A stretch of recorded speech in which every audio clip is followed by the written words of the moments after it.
Bonjour mes amis. Mes amis, pour développer mon discours, je vais m'appuyer sur 1 Pierre 2,11. Lisons. Bien-aimés, je vous encourage en tant que résident temporaire et étranger sur la terre à vous abstenir des désirs de votre nature propre qui font la guerre à l'âme. Mes amis, dans ce verset, l'apôtre Paul nous dit 2 choses. Premièrement, que nous sommes des résidents temporaires et étrangers sur la terre. Et deuxièmement, il nous dit que notre nature propre fait la guerre à notre âme. L'apôtre nous dit également qu'il nous encourage. Ce terme a son importance car en effet, il sait que ce sera très difficile, voire impossible pour nous de faire taire les désirs de notre nature propre, c'est-à-dire notre esprit. Il sait que ce sera très difficile. Aucun humain ne pourrait contester cela car nous sommes tous nés de femmes et nous avons tous été conçus dans le péché. Ainsi donc, la question est vite réglée. C'est pour cela qu'il nous dit « Je vous encourage ». Lui-même, Saint Paul, il a expérimenté la chose. Et c'est pour cela qu'il nous dit dans Romains 7, 15 « Je ne comprends pas ce que je fais. Je ne fais pas ce que je veux. Et je fais ce que je déteste. » Romains 7, 19 « En effet, je ne fais pas le bien que je veux, mais je fais au contraire le mal que je ne veux pas. » Mes amis, c'est le lot de tous les hommes, car nous sommes tous nés de femmes. Qu'importe le rang, le charisme, l'instruction, le degré de conscience, d'intelligence, de tout ce que vous voulez. L'esprit de l'homme est ainsi fait, car nous avons été conçus dans le péché. Il nous dit aussi que nous sommes des résidents temporaires et étrangers. Mes amis, nous devons avoir conscience que nous sommes de passage sur cette terre. Nous séjournons un court instant dans cette enveloppe charnelle issue de la poussière. Cette enveloppe charnelle qui abrite notre âme et notre esprit vient donc de la terre et, tout naturellement, elle retourne à la poussière. Cet homme nature issu de la poussière est rebelle à Dieu, car c'est dans la rébellion qu'il est formé. Ainsi, qui peut dire qu'il n'est pas concerné? Nous sommes tous des résidents temporaires sur la terre, car nous sommes tous mortels. Il nous encourage à vivre et à nous comporter comme si nous étions des locataires sur la terre, car, d'accord ou pas, c'est bien la vérité. Un jour ou l'autre, nous devons tous, sans exception, quitter ce monde. Il nous dit ensuite de ne pas chercher à flatter nos sens et à satisfaire tous les désirs de la chair, car c'est notre nature, donc notre esprit, qui fait la guerre à notre âme, ce qui fait que nous faisons tout ce qui est contraire à la volonté de Dieu. Mes amis, pour une meilleure compréhension, juste un éclairage. Les termes convoitise charnelle, ou désir de l'homme livré à lui-même, ou désir de votre nature propre, ou homme nature, ou alors encore cœur de l'homme, tous ces termes désignent en réalité la même chose, c'est l'esprit de l'homme. C'est important pour la compréhension du discours. Pour parler de l'âme, parfois, certains utilisent le terme grâce. Ainsi donc, ils nous disent la nature s'oppose à la grâce, c'est-à-dire l'esprit de l'homme s'oppose à la grâce et à l'être régénéré. L'apôtre nous dit que ces désirs qui naissent en nous en raison de notre cœur ne devrait pas nous faire oublier que nous sommes de passage sur cette terre. Mon ami Pichou, si tu consacres tout ton temps et toute ta force à essayer de devenir riche, car c'est ce que te dicte ton esprit, tu agis ainsi comme un criminel vis-à-vis de ton âme. Tu vis comme un homme dicté par les désirs de la chair. Et c'est ce qu'un chrétien doit combattre. Une précision, mes amis. Quand nous parlons de richesse, je me dois d'être clair. Quelqu'un qui s'est endetté sur plusieurs décennies pour prendre la jouissance d'un bien matériel n'est pas riche. Quand je parle de richesse, quand nous parlons de richesse, il s'agit de fortune. Ne faisons pas dire à la parole ce qu'elle n'a pas dit. Mon ami Pichou, quelqu'un a tout ce qu'il lui faut, vêtements, nourriture, biens terrestres nécessaires. S'il cherche des biens encore plus grands, il s'égare, car c'est son esprit, c'est sa nature propre qui l'incite à accumuler des biens au-delà de l'entendement. Cela, en effet, ne sert à rien et peut nous conduire à notre perte, en tout cas, ruiner notre âme. Mon ami Pichou, la richesse en elle-même n'est pas condamnable, car tu peux être riche sans en avoir la volonté. C'est le désir de richesse qui est dangereux. Il n'est pas rare que ce désir pousse certains à entrer en alliance avec le diable. C'est d'ailleurs pour cela qu'il est dit. Luc 12, 15. Puis il dit à tous, « Gardez-vous avec soin du désir de posséder, sous toutes ses formes, car la vie d'un homme, si riche soit-il, ne dépend pas de ses biens. » Plus loin, au verset 20, il nous dit, « Mais Dieu lui dit, « Pauvre fou que tu es, cette nuit même, tu vas mourir. Et tout ce que tu as préparé pour toi, qui va en profiter? »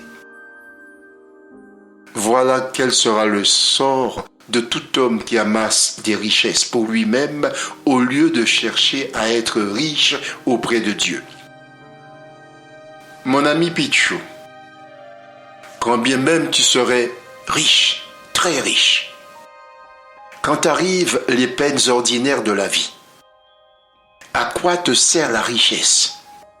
Pourra-t-elle te ramener la femme de ta jeunesse, ton fils unique ou l'ami que tu aimais? Est-ce que tes richesses pourront te protéger des maladies, des souffrances, des infirmités? Mon ami Pichou, tous ces maux ne concernent pas que les pauvres. Les riches sont exposés aux mêmes souffrances, aux mêmes tribulations. Il n'y a que la sécurité matérielle qui est préservée. Pose-toi un moment et médite. À un moment donné, Pichou, tu vas mourir et retourner à la terre. Tu vas rendre ton esprit à Dieu et là, tu vas t'apercevoir que tes richesses, si immenses soient-elles, ne pourront rien pour toi. Tu es arrivé dans le monde nu, et nu tu en sortiras. Lisons. Nous n'avons rien apporté dans ce monde, et nous ne pouvons rien emporter. Tant que nous avons nourriture et vêtements, nous nous en contenterons. Ceux qui veulent à tout prix s'enrichir s'exposent eux-mêmes à la tentation et tombent dans le piège de nombreux désirs insensés et pernicieux qui précipitent les hommes dans la ruine et la perdition. Car l'amour de l'argent est racine de toutes sortes de maux. Pour s'y être abandonnés, certains se sont égarés loin de la foi et se sont infligés beaucoup de tourments. Mon ami Pichou, pose-toi la question. Les riches et les grands sont-ils les seuls heureux? Leur bonheur est-il proportionnel à leur richesse? Mon ami Pichou, c'est une erreur et c'est stupide de penser qu'il faut être riche pour être heureux. Un chrétien ne doit pas chercher à devenir plus riche. Maintenant, il est intéressant de comprendre pourquoi il en est ainsi. Tout cela est dû au fait que notre esprit fait la guerre à notre âme. L'esprit de l'homme est considéré comme le dernier bastion de rébellion contre Dieu. C'est notre esprit, l'esprit de l'homme, qui lui dicte ses priorités et les choses importantes de sa vie. Étant donné que cet esprit est corrompu, il nous dicte rien de bon pour le salut de notre âme. Il prend la gouvernance de tout ton être, mon ami. Cette nature corrompue te dicte sa loi. C'est pour ça qu'il est dit qu'il fait la guerre à notre âme, car il s'oppose constamment à la volonté de Dieu. Cette guerre que livre notre esprit à notre âme prend différentes formes et fait naître en nous les mauvais désirs. C'est là que réside tout ce qui est contraire à la volonté divine. Et c'est pour cela que nous devons lutter sans cesse. Car il est dit, c'est du cœur que proviennent les mauvaises pensées qui mènent au meurtre, à l'adultère, à l'immoralité, au vol, au faux témoignage, au blasphème et bien d'autres choses encore. Nous sommes d'accord pour dire qu'en tant que chrétiens, nous devons essayer d'imiter Jésus. On est d'accord? Ok. Mon ami Pichou, je te pose la question. Dis-moi ce que Jésus a possédé durant sa vie terrestre. Mon ami Pichou, Jésus est passé sur la terre comme un homme errant, comme un voyageur qui se détourne pour se reposer un peu.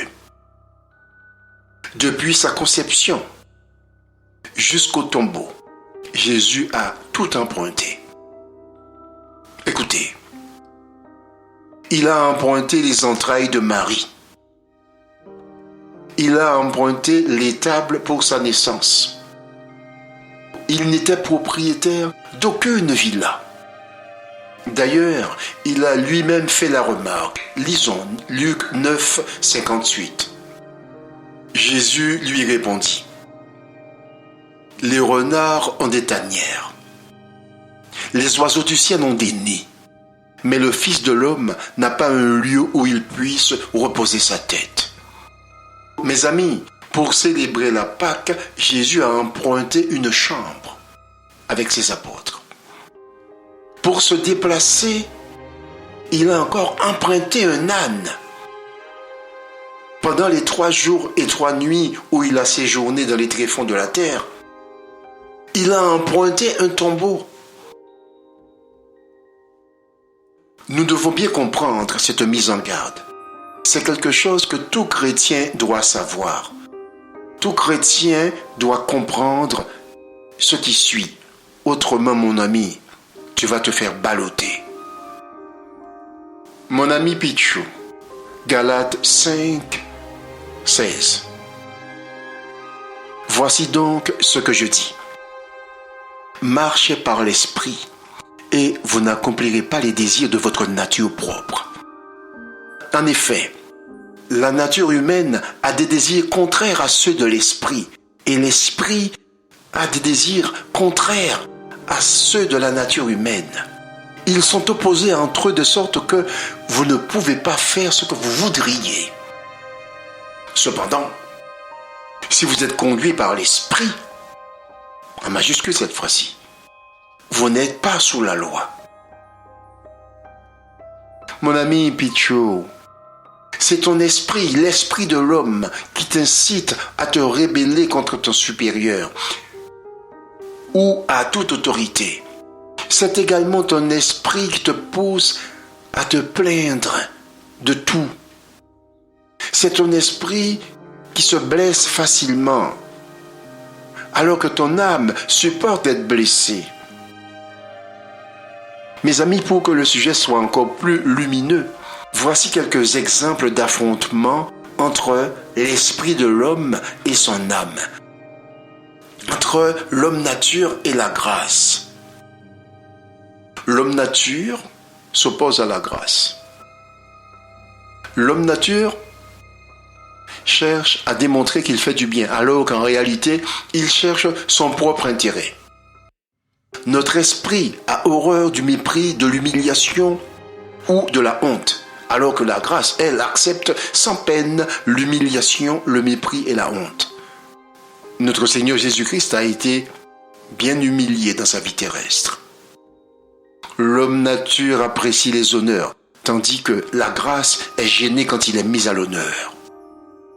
Notre esprit apprécie la gloire des hommes, tandis que l'âme prend plaisir à être dans l'ombre, laissant toutes les honneurs à Dieu. Mes amis, découvrez les contradictions, afin que vous soyez éclairés sur le sujet. Par exemple, l'homme nature délecte les habits somptueux, tandis que l'âme accepte la simplicité. Notre esprit pleure et est affligé quand nous subissons une perte et se réjouit quand il obtient un gain.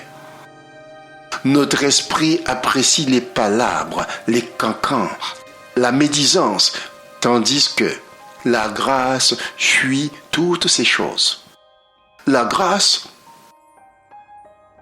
ne s'attarde pas et ne s'effondre pas quand il subit une perte. Mes amis,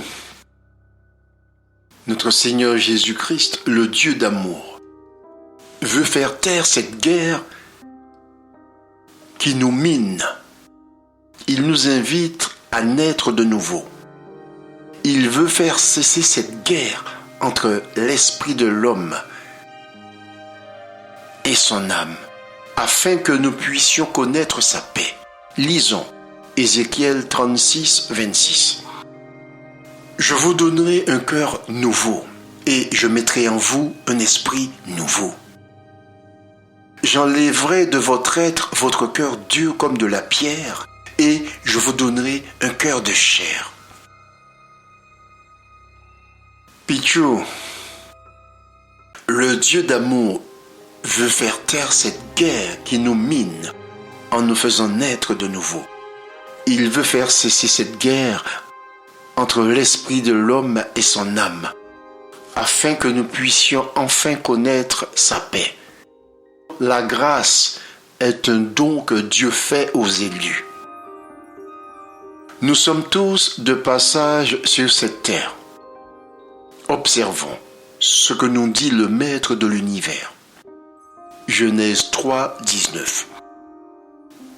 Oui, tu es poussière, et tu retourneras à la poussière.